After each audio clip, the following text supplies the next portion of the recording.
Welcome to this workshop where we work on restructuring the mind. Our endeavors are solely focused on bringing solutions, answers, and rest to life's biggest problems, questions, and quests. Our goal is to help make this world a better place.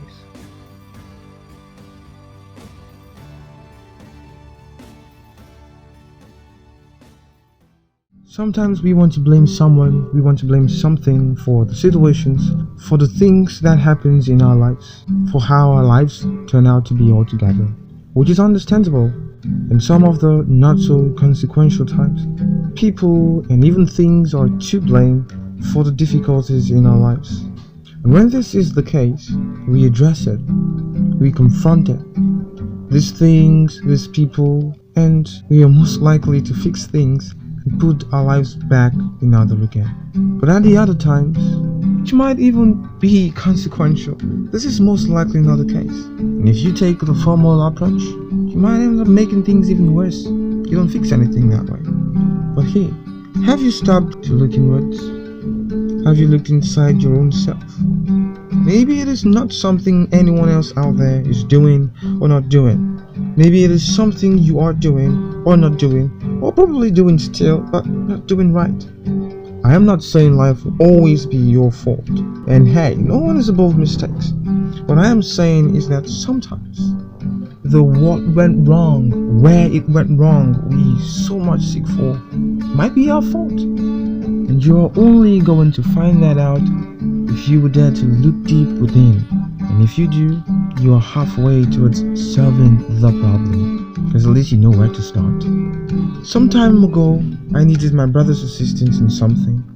He was inside the house and I was outside the house, so of course I have to go call him. I went to the window and called out his name as best loud as I thought was appropriate. He was with the rest of my siblings and some other friends. They were talking and they were laughing.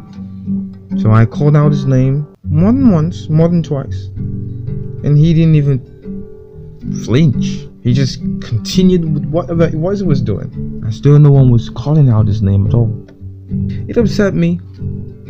He's ignoring me, so I thought, and I felt like breaking into the house and dragging him out by the ear. But coming into the awareness that not everything is the people's fault, then and there I carried out a self-evaluation. I asked myself, is it that he is ignoring me, or could it be that I am not calling out his name loud enough? So I called out his name, and this time twice as loud as I did before. And just at that call, I heard him responded. Later on, after everything he was done, I went on further investigation, and it turned out that nobody from inside heard me calling out the first time I did, which means that it was my fault. I was the one who was not calling it loud enough. I was already getting mad. I wanted to kill somebody.